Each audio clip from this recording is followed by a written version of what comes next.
Hey friends, and welcome back to the channel. Today we have a lot to talk about because there is new official information about Poppy Playtime Chapter 5. And this time we are not talking about simple theories or rumors, but about messages written directly by the developers. In the last few days, the developers have started communicating very clearly about the future of the game, strongly suggesting that Chapter 5 will be a massive step forward compared to Chapter 4. In this video, we will analyze these official messages together, we will read them, we will try to understand what the developers really want to tell us, what could change compared to previous chapters, and why they are focusing so much on Chapter 5. Some statements almost seem to prepare us psychologically for something huge, and in my opinion, nothing has been written by chance. Before we start though, as always, if you enjoy the video, leave a like, because it helps the channel a lot to grow and to keep bringing new content about Poppy Playtime and horror in general. And if you are not subscribed yet, subscribe to the channel and activate the notification bell so you never miss any news, theories, or updates about the next chapters of the game. That being said, I think we can jump straight into the core of the video because the developers' messages are really interesting and there is so much to talk about. Let's go and see what they wrote about Poppy Playtime Chapter 5 and why this chapter could be the most important one ever. Now let's first talk about the email I received, because this is one of the most interesting and, in my opinion, most revealing things of all. This email is not a leak, not a theory, but an official message that was sent to everyone who is subscribed to the Poppy Playtime newsletter. So we're talking about direct communication from the developers, and that already gives it huge importance. The first thing that immediately stands out is the title of the email, because it's really peculiar. In fact, the title contains just one word: Puppet Master. And right away, this sets off a lot of alarms because anyone who has followed Poppy Playtime for a long time knows exactly how much this term has been discussed within the community. But that's not all, because attached to the email, there is also the cinematic trailer dedicated to the prototype, the same trailer we've already seen that caused a lot of discussion. And here we get to the most important point.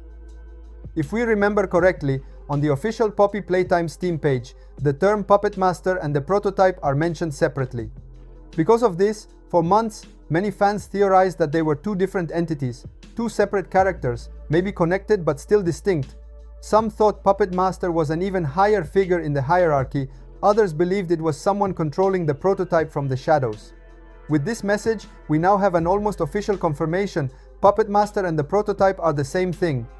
The fact that the email title is Puppet Master and the attachment is the prototype's cinematic trailer leaves very little room for alternative interpretations. It's as if the developers are openly telling us, yes, we're talking about the same entity. There's also another very interesting detail worth noticing. In the email, the word Puppet Master is written with the first letter in caps. And in my opinion, this is not random at all. It could indicate that Puppet Master is not just a nickname, but an alternative name by which the prototype will be referred to officially within the story. This detail further reinforces the idea that the prototype is not simply a creature or a failed experiment, but the mind pulling the strings. The one who has been controlling everything from the very beginning, and the name Puppet Master, literally the one who controls puppets, fits perfectly with everything we've seen so far in the Poppy Playtime lore. So, just from this email, we already understand something extremely important. The developers are starting to be more direct. They're clarifying concepts that were previously left intentionally ambiguous. And if they're doing this right now, right before Chapter 5, it means that what we're about to see will be deeply connected to the prototype, or rather, to Puppet Master. Now let's move on to analyzing the messages that were written on Discord. These messages were written by Ben Rooker, one of the members of Mob Entertainment, so once again we are talking about official communications and not random comments. In the message you see on screen, Ben Rooker clearly states that the team took all the criticism they received for Chapter 4 very seriously, and that these criticisms were taken into account during the development of Chapter 5. This is a very strong statement, because it directly admits that something in the previous chapter did not work as it should have. Let's add some context, because it's essential to understand the weight of these words. When Poppy Playtime Chapter 4 was released, many players immediately noticed the presence of numerous errors and bugs. Technical issues, glitches, poorly polished situations, and overall the feeling that the game was not fully refined. This caused a large part of the community to feel disappointed, especially considering the very high expectations surrounding this chapter. For this reason, many fans started accusing Mob Entertainment of having rushed the development of Chapter 4. The criticism was not so much about the ideas or the story, but rather about the final quality of the product. As a result, one of the most common requests from the community was very clear. Take more time for Chapter 5, even if it means waiting longer, as long as the game is released in better condition. When the release window of Chapter 5 was released, many people immediately had a doubt. What if it gets released too soon again? What if, in order to meet deadlines, the game ends up having technical problems and bugs just like the previous chapter?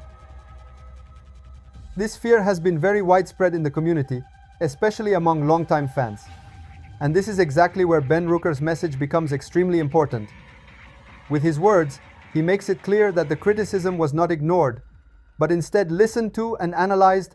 The fact that he explicitly says these criticisms were considered during the development of Chapter 5 suggests that the team is trying to improve the overall quality of the game, avoiding the mistakes of the past.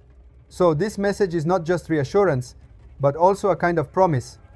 A promise that Chapter 5 will not simply be another chapter, but a more polished, more solid project that pays close attention to community feedback. Of course, only time will tell if these words will be kept, but the fact that a developer speaks so openly on Discord is definitely a positive sign. In short, from these messages we can understand that Mob Entertainment is fully aware of the problems of Chapter 4 and that, at least in their intentions, Chapter 5 is being developed to do better, to prove that criticism can become a strength rather than just an accusation. Now, I want to add a very important detail about this whole issue because I think it helps to see the situation from a different and more balanced perspective. If we look at the general perception of the community, currently, Chapter 3 is considered by many as the best chapter of Poppy Playtime. It's the one most often mentioned as the most successful, the most memorable, and also one of the most solid in terms of overall experience. The interesting thing, however, is that Chapter 3 was developed in less time than Chapter 4. This is a key point, because people often tend to think that more development time automatically means a better game. And yet, looking precisely at the difference between Chapter 3 and Chapter 4, we realize that this is not always the case.